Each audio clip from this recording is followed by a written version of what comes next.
this idea of competition, right? It's something that, I've found myself when I was in the gyms and when I was around people, when I was coming up. The truth is that I came up as one of the weakest guys in the gym. That's the bottom line truth. When I was on the bench, I was benching 210s on each side, right? So when I went into the gym in my college, the first day, I looked at people benching all this weight. And I couldn't believe it. I looked at them squatting this and, what was a lot to me, what I couldn't imagine in my life, right? And I thought to myself, man, that's a lot of weight. But it's something that was within me from where I am from, that was instilled in me, and that is willpower. And I knew in myself that if I trained against my own capabilities, that only my capabilities will improve. And I cannot judge myself according to what other people are doing, but according to my own capabilities. So I looked within, and I found myself improving little by little by little. I surrounded myself with somebody who I looked up to with similar principles as mine, and he helped me, that person. Helped me get everything strong. But what we learned about it wasn't me against him, or me against so-and-so, or me competing against the next person.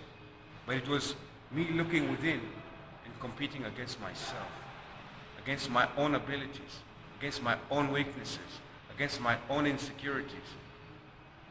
You see?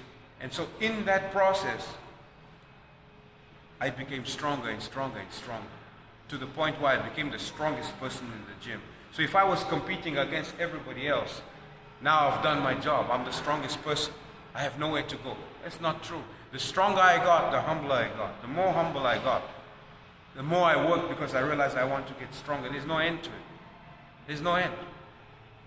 And so as I proceeded with this, I started becoming pretty strong in respective lifts. And so everybody started to say, oh man, you're so strong, you're so this. But they don't know my history, that I was the weakest in the gym. And I have no shame in saying it, because I don't forget where I came from. You see, I have no qualms to tell people where I came from in the gym.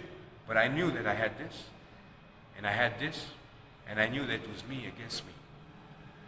You see, so if you make it, and I noticed that looking at great athletes and great players, and whether it was basketball players from Michael Jordan, or whether it was Manny Pacquiao boxers, or whether it was MMA fighters, or whoever it was, I noticed that these were people who went within themselves.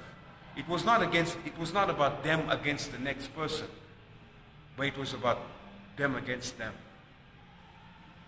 And so when it's you against you, you forget about everybody else. You're not competing against everybody else. You're competing against yourself. You're competing against your own training. You're competing against your own fears. You're competing against your own insecurities. So in the end, when you learn to overcome those, you will only get stronger and stronger and stronger. And it never ends, my friends. It never ends. World records are always broken.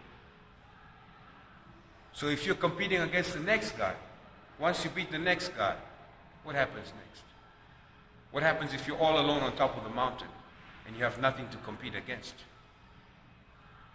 The best thing to do is to learn how to compete against yourself, because then you will only keep getting better and better and better. Also, you will stay humble. Thanks.